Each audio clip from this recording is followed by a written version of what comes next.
We originally became a community school because we recognized that there was a need in our specific community for our school to really be the hub of offering various services. We kind of here in New Sharon lie between a lot of resources where there may be more resources in the Skowhegan area or in the Farmington area, such as mental health services, food, dental clinics, that were hard for our families in this community to reach outside of school, whether that's due to transportation or just proximity.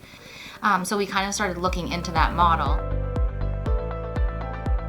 In the past, maybe things would be more academic centered, and this is more community centered. So this is looking at the whole child and what can we offer to the children and the families besides academics. Yes, academics are huge, they're important, but we know that there's more to children's lives than just the academics. So the social emotional part, being able to offer additional counseling services for families and children, the health part, so being able to offer clinical services and dental health and food, nutrition, things like that. We have an outpatient counselor who comes one day a week and sees several kiddos. We use Good Shepherd for our food bank.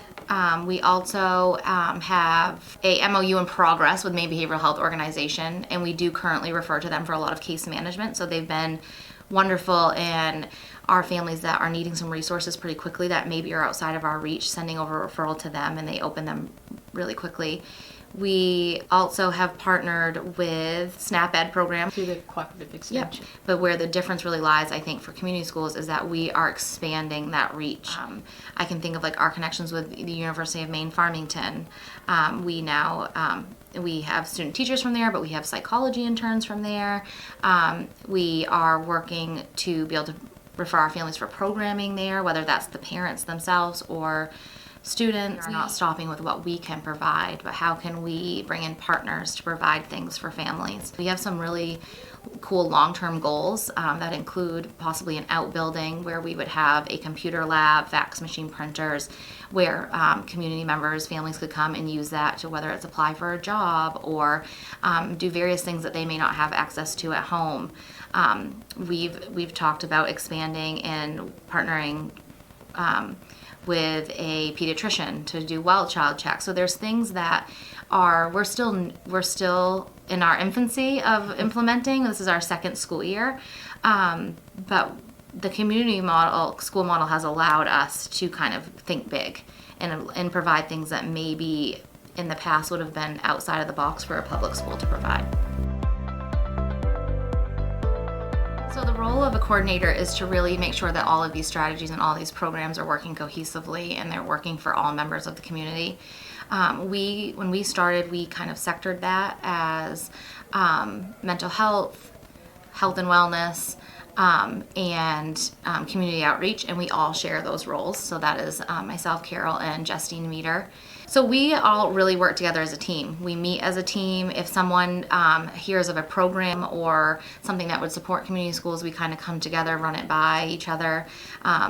That's a beauty of us being a smaller, close-knit team, is that we can bounce ideas off each other and support each other in programming. It's also great that if, we hear of a program that we'd like to add, or a agency or provider we'd like to bring on as a partner, because that's a big part of community schools, is partnering with the community. We can decide how to share that responsibility, or who should reach out and who has time to go to that meeting today. And we all really work together to make sure that we're getting what we need for kids. Yeah. And then pulling together the specifics of that. Who's it going to impact, and what resources are we going to be able to provide, or what resources do we need to dig into to make this work and make it go smoothly? Resources. Initially, that would be a challenge. When we started, we were trying to provide, like most schools, a lot of these things. The more we make these connections with different communities, the more resources, whether that's actual physical resources or services as a resource. Resources that we've created since becoming a community school has really changed the work we're doing here and has really made change for our families and students. We are going beyond our four walls. Maine schools are providing a lot of these things and are doing amazing work. I think for us, a community school initiative and model gave us that extra layer of support to be able to provide the things that we felt like we were missing.